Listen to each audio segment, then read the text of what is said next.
My dear friends, my dear companions, today I want to share something from the bottom of my heart. I want to share the most valuable lesson I've learned over the years as a software developer and entrepreneur. The secret of people who are rich in mind, not in money. This secret will lead you to success in every moment of your life.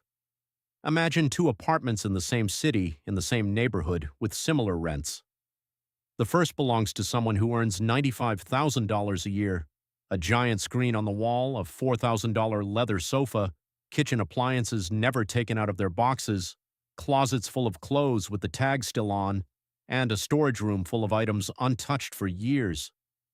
This person's stomach tightens every time they check their bank account. If they miss two paychecks, everything will fall apart.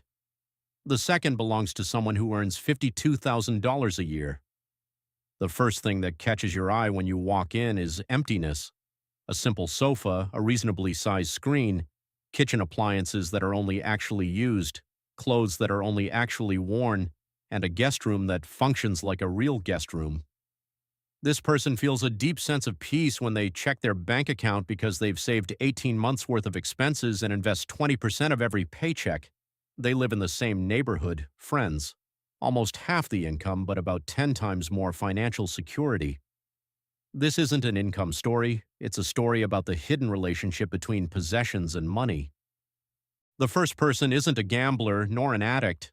They've simply built a lifestyle that unknowingly zeroes out every dollar they earn. The second person has discovered a life-changing truth. Owning less doesn't mean living worse, it means living consciously. And conscious living creates the financial freedom that most high-income people never experience. I've spent years coding, founding companies, investing, and I've clearly seen this. Everything you own pays you twice. The first is the price tag. That's the visible cost. But the second, and often larger, one is completely unnoticed. The cost of storage, maintenance, mental energy, and opportunity. That treadmill takes up space, about $30 to $50 a year per square foot in downtown areas.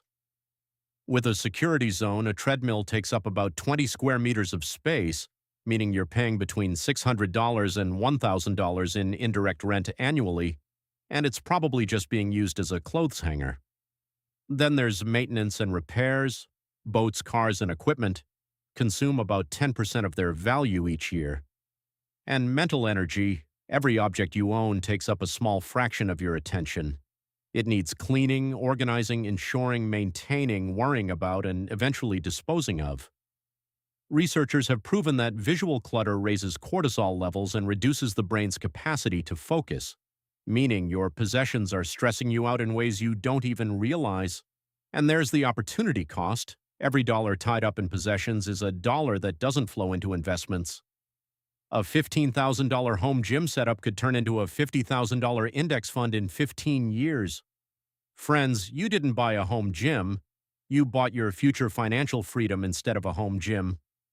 When you add up the hidden costs, many items end up costing you more than the purchase price. The sticker price is just the entry fee. The real ongoing costs continue as long as you own the item. I say this because I value you. Minimalists do this calculation intuitively and decide that most things aren't worth their true cost. My dear friends, first rule: before making any purchase, calculate the cost per use. Estimate realistically how many times you'll use it, then divide the total cost by that number. This gives you the cost per use. It's the only honest measure of value. A $200 jacket worn twice a year costs $100 per use. A $400 jacket worn 200 times costs $2 per use. The expensive jacket is actually cheaper. This calculation instantly eliminates most impulsive purchases.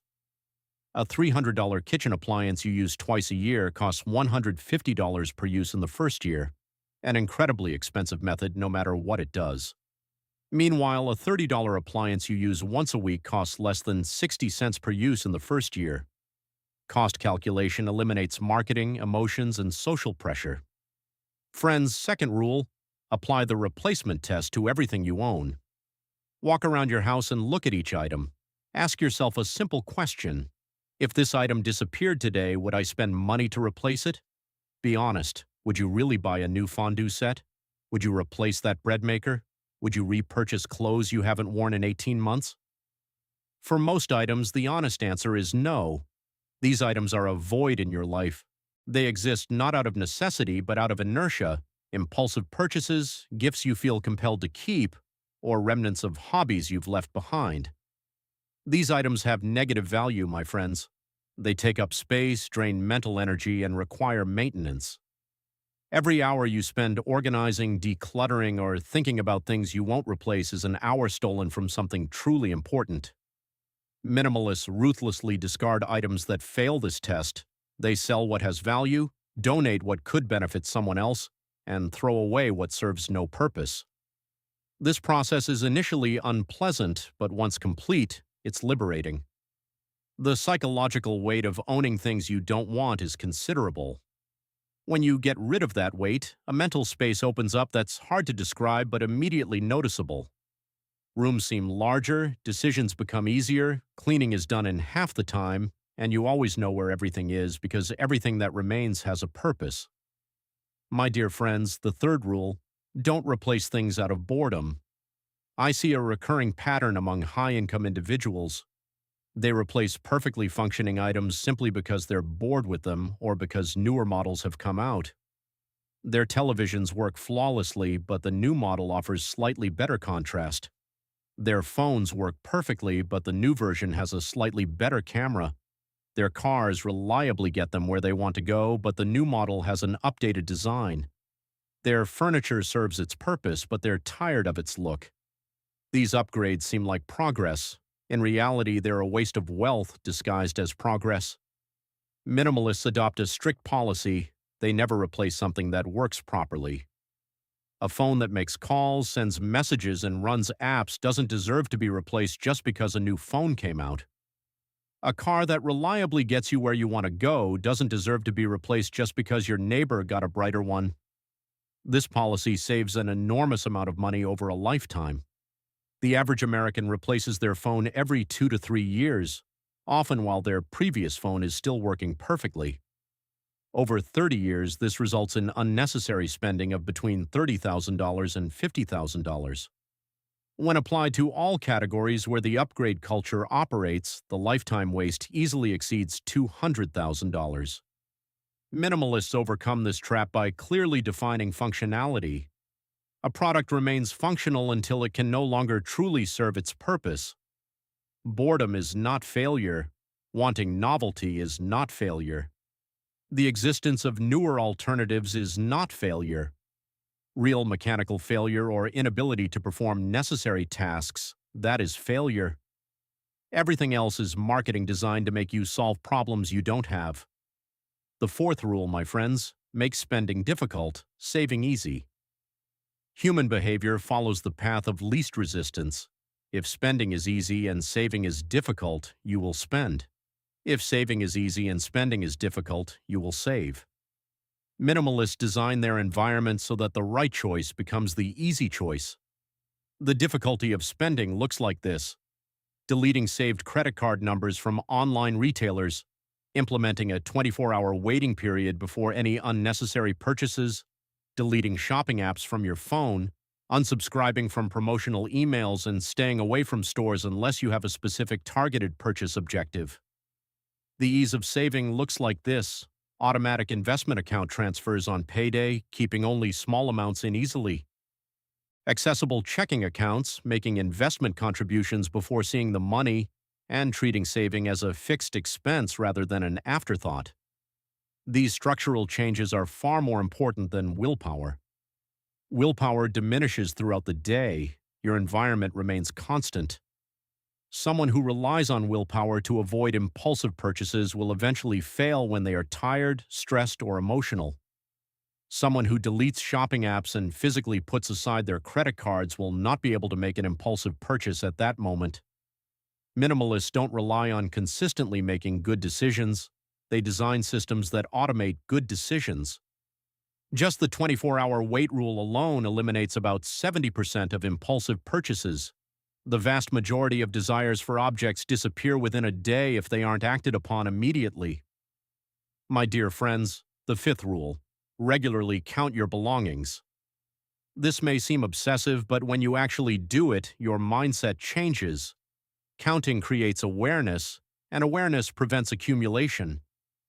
Choose a category, count how many items you have in that category, and write it down. The numbers often shock people who have never objectively examined. Consumer habits. How many shirts do you have? Most people underestimate their estimate and find they have 3 or 4 times as much. How many kitchen utensils? How many pairs of shoes? How many items are in your drawer? How many books you'll never read again? Counting itself changes behavior. After finding out you have 47 shirts, buying another one feels different. You're not adding to a collection, you're going up to 48. The absurdity becomes apparent. Minimalists follow basic categories over time. They set maximum thresholds, maybe 30 pieces of clothing in total, maybe 15 books at a time, maybe a one-in, one-out policy where each new purchase requires removing something existing. These restrictions prevent lifestyle drift. Without conscious boundaries, items expand to fill the available space. With boundaries, however, each addition requires a conscious decision about what to replace. Even this friction significantly reduces acquisition. Sixth rule: friends, rent or borrow before you buy. The vast majority of items people buy are used intensively for a short time and then hardly touched at all. The thrill of novelty fades, the initial enthusiasm wanes, and the item joins a collection of owned but rarely touched objects. Minimalists test this model by renting or borrowing before deciding to own. Want to try camping? Rent equipment for the first few trips. Want to try woodworking? Borrow tools from a friend or use a workshop. Want to ski? Rent a few times before buying. This approach accomplishes two things. First, it reveals whether the enthusiasm is genuine or fleeting. Many interests fade after the initial discovery. Discovering this during the rental phase is far better than discovering it after buying equipment that will gather dust forever. Second, it clarifies exactly what you need. First-time campers often buy too many or the wrong things. Renting allows you to learn before committing. When you finally buy, you know exactly what you need instead of guessing. The buy-first mentality costs people dearly throughout their lives. Dusty remnants of abandoned hobbies fill America's closets and garages. Ski equipment from a time when they were sure they'd be regular skiers. Photography equipment from a time when they dreamed of being serious photographers. Musical equipment from bands that gave 2 gigs. Minimalists avoid becoming a museum of past fads. They test their interests before investing in them, preserving the flexibility to explore without burden. My dear friends, the 7th rule: understand the lifestyle multiplier effect. Everything you own is connected to other possessions. A boat requires a towable vehicle, marina fees, storage costs, maintenance supplies, safety equipment, and appropriate clothing. What seems like a single purchase actually triggers a chain of supporting purchases. That's the lifestyle multiplier. Large purchases transform into ecosystems of interconnected expenses. The true cost is never just the item itself. Consider how this works with commonplace purchases. A home gym requires flooring, mirrors, storage solutions, ventilation arrangements, and often renovations to make the space suitable. A swimming pool requires chemicals, cleaning equipment, a cover, furniture, maintenance tools, and often landscaping to complete the setup. A motorcycle requires equipment, storage, maintenance gear, and often a truck or trailer to transport it to riding locations. Minimalists calculate the entire ecosystem cost before any major purchase. They know that a $5,000 purchase could actually represent $8,000 or $12,000 when all multiplier expenses are included. This thorough accounting turns many seemingly reasonable purchases into blatant overspending. The multiplier effect also works in reverse. Getting rid of a large item often eliminates all associated expenses. Selling the boat eliminates storage fees, insurance, registration, maintenance, and towing costs. The savings extend far beyond the value of the item. Friends, the 8th rule: define what enough means before you start earning. This is what traps those who consistently earn high incomes. They never define what enough means, so they keep buying more things before reaching a sense of satisfaction. Their income increases, so they upgrade their lifestyle. The new lifestyle becomes normalized, so they need another income boost to feel progress. The cycle continues indefinitely. People earning $300,000 feel the same financial pressure as those earning $80,000 because their expectations and expenses have increased in parallel with their income. Minima. Those who define enough break this cycle by defining it before they start earning. They decide in advance what kind of house is sufficient, what car meets the need, what level of. Material comfort creates true satisfaction. Then, instead of constantly changing the target, they earn toward that goal. This might mean deciding that a $30,000 car is enough while colleagues are driving $70,000 vehicles. It might mean deciding that the current wardrobe is sufficient while income can easily afford constant upgrades. Defining enough creates a finish line.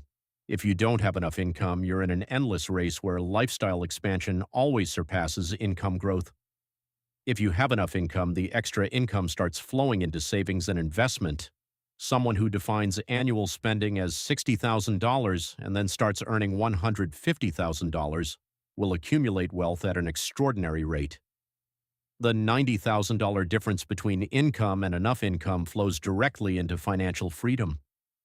Meanwhile, someone earning the same $150,000 and constantly redefining enough income upwards might be building almost nothing. Friends, the ninth rule: measure wealth. Not by accumulation, but by freedom of choice. The traditional view measures wealth by what you own: houses, cars, possessions, visible signs of success. Minimalists measure wealth differently, by what you can choose. Can you quit a job that is ruining your mental health? Can you take 6 months off to deal with a family emergency? Can you move to a new city for a relationship? Can you start a business without guaranteed income? Can you retire before age 65? Can you say no to lucrative opportunities that require compromising your values? These options represent true wealth. They only apply to those who have created a meaningful difference between their income and expenses. Someone earning $200,000 and spending $195,000 has almost no freedom of choice. They are chained to income necessity. Someone earning $80,000 and spending $45,000 has extraordinary freedom of choice. They can absorb setbacks, take risks, and make decisions based on preferences rather than financial necessity. Minimalists understand that freedom of choice requires liquid resources, not physical possessions. Money locked in a car you don't need can't buy your freedom when you do need it. Capital stuck in an oversized house can't finance a career change or a long vacation. This perspective transforms spending decisions. Every purchase isn't just a trade-in of goods for money. You're trading freedom of choice for possessions. Is that possession worth diminishing your capacity to make free choices about your life? Sometimes yes, usually no. My dear friends, the 10th rule: practice cyclical decluttering instead of annual big cleanups. Most people who try minimalism do a big cleanup, feel great for a few weeks, and then slowly start to go back to where they started. The cleanup feels productive. Slowly, the reaccumulation goes unnoticed. In 2 years, they're back exactly where they started. Minimalists break this pattern through cyclical decluttering. Instead of annual big cleanups, they do small, regular reviews, weekly glances at incoming items, monthly assessments of a category, quarterly assessments of overall accumulation trends.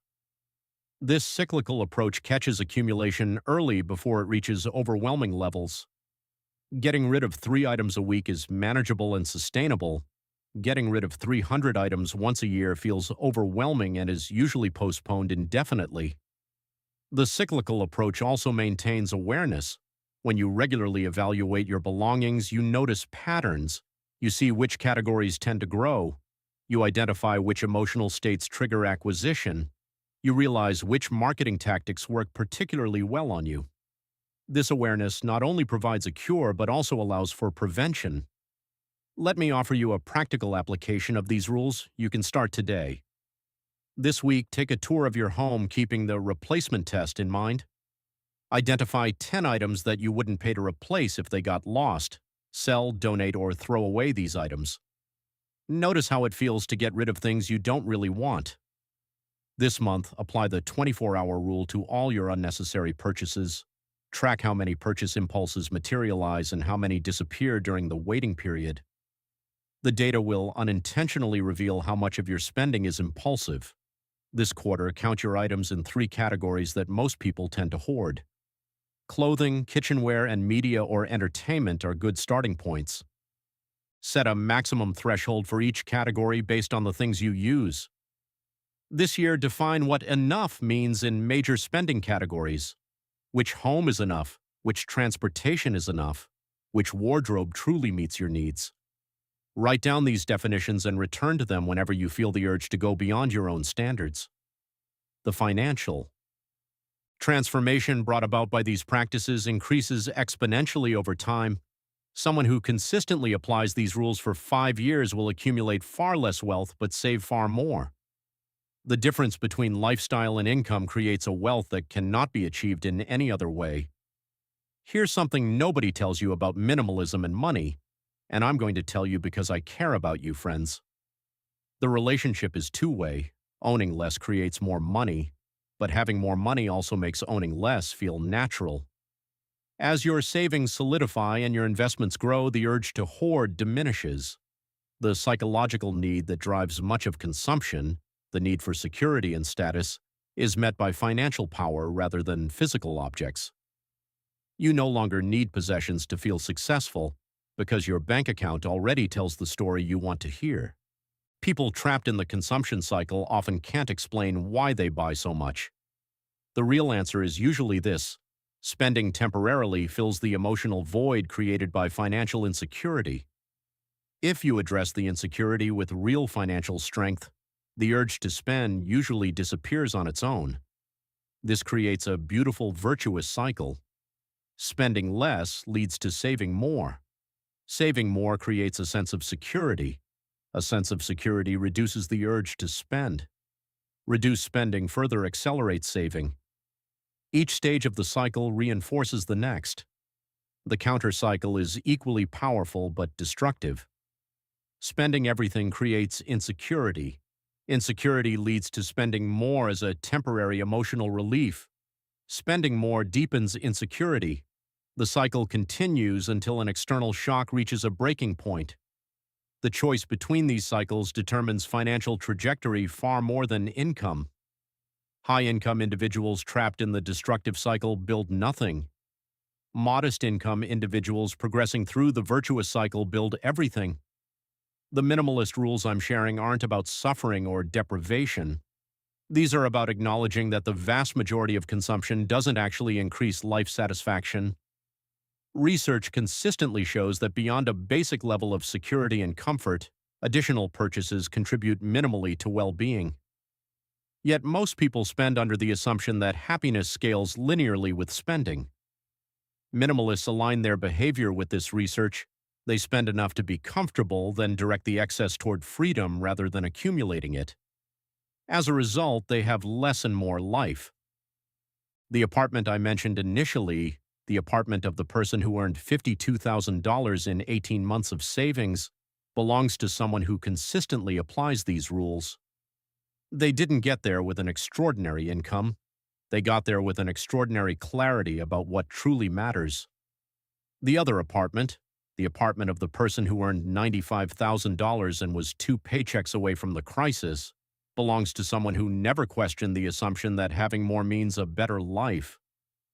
Regardless of how much you currently earn, both lifestyles are available to you. The choice depends on whether you want to own your possessions or allow your possessions to own you. Mathematical data strongly supports the former option, and so does inner peace, my dear friends.